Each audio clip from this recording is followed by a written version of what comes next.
Olá, amigos da TV Mundo Maior. Nós recebemos muitas mensagens de pessoas sugerindo que nós comentássemos sobre o coronavírus. E o programa de hoje, nós vamos responder alguns desses questionamentos. André, as pessoas enviaram algumas perguntas através do nosso canal do YouTube. Então, a primeira é do Thiago Salles. Ele gostaria de saber se esse vírus é uma expiação coletiva. Este vírus, como todo e qualquer vírus que se dá no planeta Terra, é uma oportunidade que nós temos de aprendizado. Nós costumamos a ver as coisas apenas e tão somente com os olhos do medo, né? Da neurose, quando em verdade nós deveríamos ver tudo aquilo que há de positivo por trás do acontecimento. Esse não é o primeiro vírus, nem será o último. Nós passamos pela gripe espanhola, nós passamos pela peste negra, nós passamos pela hanseníase, enfim. Na história humana, tantos e tantos foram os acontecimentos de ordem viral que se deram, e nós aqui estamos. O sarampo, que infelizmente retornou há pouco tempo aqui no Brasil, ele tem uma letalidade muito maior do que o coronavírus. A letalidade do sarampo, perto da letalidade do coronavírus, torna o coronavírus quase como uma brincadeirinha de criança, por assim dizer, né? E nós estamos temendo esse vírus como se fosse a extinção da raça humana, né? Isso é absolutamente natural que se dê. Estas mutações, elas fazem parte do nosso processo evolutivo, até para que possamos aprender com isso e desenvolver novos hábitos, né? Enfim, nós não devemos temer nem o coronavírus, nem qualquer tipo de doença, porque tudo está numa ordem divina, né? Nós já dissemos isso uma série de vezes, mas no Alcorão nós encontramos: não cai uma folha de uma árvore sem que o Pai Celestial autorize. E no Livro dos Espíritos, lá nos atributos da divindade, nós encontramos, né, que Deus sabe de tudo, Ele é onisciente, onipresente. Ou seja, houve uma autorização da espiritualidade para que este vírus, naturalmente, num processo natural, se estabelecesse entre nós de tal forma que nós ganhássemos algo com este vírus. Bom, André, você acabou respondendo um pouco da segunda pergunta, que era do Everton Luca Inácio. Se esse vírus tem algo a ver com o fim dos tempos, como muitos dos nossos irmãos evangélicos estão afirmando. Sim, sem dúvida nenhuma, é o fim dos tempos, né? De que as pessoas, por exemplo, não respeitem o outro quando estiverem doentes. Nós vemos muitas vezes os nossos irmãos, especialmente os japoneses, utilizando aquelas máscaras, né? E não raro nós caçoamos daquilo, né? Quando em verdade hoje nós estamos descobrindo que em uma boa parte das vezes, claro que tem a questão da timidez, é um povo muito tímido que muitas vezes usa isso para não ter que se comunicar, né?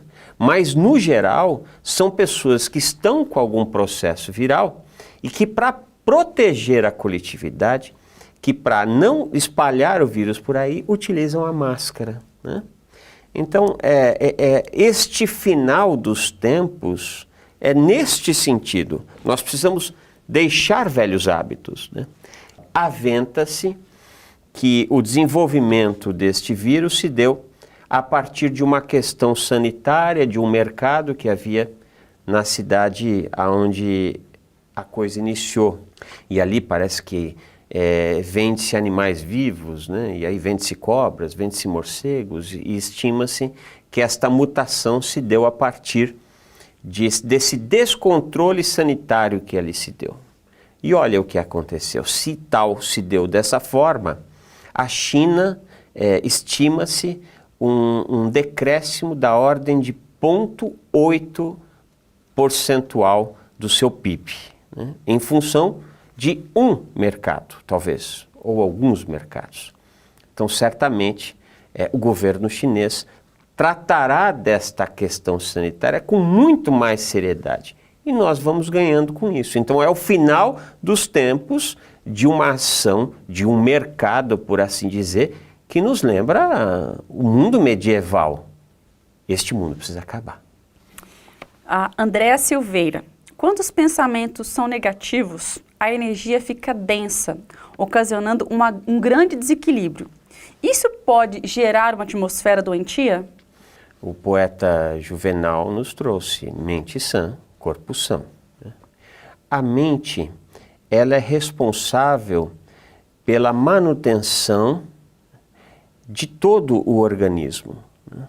Então, se nós temos bons pensamentos, se nós não guardamos a mágoa, se nós procuramos enxergar a vida de uma forma mais leve, se nós procuramos o otimismo ao invés do pessimismo, naturalmente o nosso organismo ele funciona de forma mais cadenciada. André Luiz nos trouxe através da psicografia de Francisco Cândido Xavier a psicosfera, que é o produto das nossas emanações mentais. Como é que estão sendo os nossos pensamentos? Nós sabemos que em provas e expiações, que é o estágio que nós nos encontramos hoje, há muito pensamento nocivo sendo produzido pelas criaturas. Ódio, vingança, crueldade, sexolatria, enfim, uma série de descaminhos que ainda abrigam o nosso psiquismo. Isso tudo faz com que haja uma matéria densa, energética, contaminando esta psicosfera. E a nossa mente é uma espécie de antena transmissora e receptora. Na mesma faixa que ela transmite, ela recebe. Então, se você está o tempo inteiro com derrotismo, com pessimismo, com mágoa, com ressentimento, com ódio, com orgulho, com vaidade, com melindre, naturalmente você não só está intoxicando o seu organismo com essas produções mentais, como também estará adquirindo vibrações da mesma ordem para desencadear ainda mais desequilíbrio na tua mente e, por consequência, no seu organismo.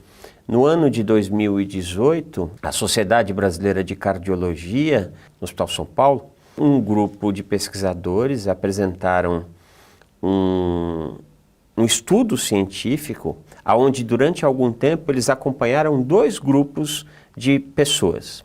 Um grupo de pessoas que diziam que tinham mais facilidade em perdoar, em não guardar mágoas, e o outro grupo que era de pessoas que diziam que tinham grande ressentimento, que tinham dificuldade de perdão, que ficavam guardando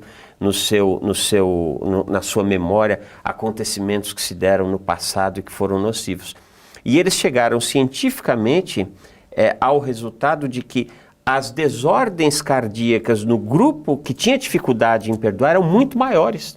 Infartos agudos do miocárdio no grupo que vibrava a mágoa e o ressentimento eram estatisticamente muito maiores do que os dos outros grupos. E o mesmo se dá, inclusive, com os vírus. Alguns anos atrás, na década de 90, eu me lembro de ter acompanhado o caso de duas irmãs que eram casadas com dois irmãos, e estes dois irmãos eram hemofílicos, recebiam doação de sangue de quando em vez, em função da doença. E naquela época não havia o teste do HIV. E os dois irmãos, elas descobriram, estavam infectados pelo HIV. E curiosamente elas duas, mesmo vivendo sexualmente e sem proteção do preservativo com aqueles dois irmãos, elas testavam negativo para o HIV. Ou seja, elas não estavam na sintonia do vírus. O vírus não encontrava guarida. Evidente que a nossa ciência ainda não consegue explicar isso, aliás, não consegue nem chegar a estas conclusões. Muito daquilo que a ciência espírita nos apresenta, com o tempo, e isso está se dando, vai sendo referendado pela ciência terrena. Mas isso é um fato que, graças a Deus, cada vez mais a ciência percebe aquilo que Juvenal trouxe lá atrás. Mente sã, corpo são. André, a Luz D tem a seguinte pergunta. Conseguimos, com a fé, ficarmos isentos de epidemias como o coronavírus? Depende como é que é o exercício de nossa fé. Se nós cremos firmemente em Deus, em Jesus, na espiritualidade superior, né? Se nós vamos toda semana na igreja, no centro espírita, mas por outro lado, ainda nos lembramos de coisas negativas que fizeram conosco há 2 anos atrás, há 10 anos atrás, ainda guardamos mágoa e ressentimento, ainda tememos, assistimos, por exemplo, aqueles programas policiais que jorram sangue pela tela da televisão, né?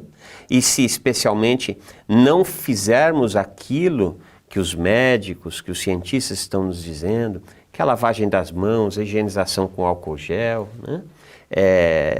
Tossir e espirrar aqui para o meio do braço e não na mão, né? Se nós não fizermos isso tudo, a fé de nada vai adiantar. Agora, nós sabemos, né, isso está na história, por exemplo, dos apóstolos, né, de que eles conviviam com criaturas que estavam em processos infecciosos, em processos virais bastante agressivos, como por exemplo a lepra, e não adoeciam, né? E a higiene daquela época não pode ser comparada com a higiene de agora. Então o que havia ali era quase que uma vacina espiritual, né? O desejo sincero de servir, o amor presente naquelas criaturas faziam com que naturalmente elas não encontrassem guarida para estes vírus, né? Quando nós conseguirmos, além de sanitizar, né, as mãos, o rosto e os aparelhos que usarmos, mas principalmente sanitizarmos os nossos pensamentos, as coisas irão de vento em popa e nós sofreremos bem menos com esses vírus. André, e para finalizar, a pergunta da Ana Paula Oliveira. Qual o aprendizado que o coronavírus vai nos deixar ou quer nos ensinar neste momento? Nós, de uma certa forma, já tratamos do assunto, né? O controle sanitário nestes mercados que me parece, né, que foi dali que eclodiu essa mutação do vírus, né? A importância de fazermos cada um a nossa parte. Estamos gripados, vamos usar uma máscara, não vamos ficar espalhando vírus por aí, né? Outra coisa que é muito importante, e isso tem muito a ver com o mundo globalizado, hoje as pessoas estão o tempo inteiro se locomovendo no mundo. Então nós estamos aprendendo que o problema da China tem tudo a ver conosco, assim como o problema do Irã, assim como o problema dos Estados Unidos, assim como o problema do Iraque. Nós todos estamos neste grande educandário e a lei de causa e efeito nunca teve tal significância, né? Costuma-se dizer que quando uma borboleta bate as asas, né, a milhares de quilômetros há algum tipo de influenciação a partir deste bater de asas de borboletas. É o que está se dando nesse momento, né? Então nós passamos a ver o problema e as desordens dos outros como problemas e desordens nossas também, né? Então nós percebemos que a Organização Mundial da Saúde começa a se preparar melhor, né? O SUS brasileiro aqui está se preparando melhor para receber esse vírus e com isso outros vírus também deixarão de circular, porque a partir do momento em que há uma sanitização melhor, a partir do momento que as pessoas que estão doentes cuidarem da sua doença sem espalhar, naturalmente não só o Covid, mas o influenza e outros tantos vírus vão deixando de circular livremente. Então, nós só aprendemos com isso. Além do desenvolvimento de medicamentos, enfim, aquilo que nós aprendemos e ganhamos é muito maior do que aquilo que nós achamos que perdemos. Até porque a doutrina dos espíritos nos apresenta que doença é caminho de cura. Então, se o Covid veio, é porque há uma cura em curso também. Muito obrigada, André. Nós que agradecemos. E nós queremos saber a sua opinião sobre o tema de hoje. Deixe seu comentário na nossa página do Facebook e também no nosso canal do YouTube. Muito obrigada e até a próxima.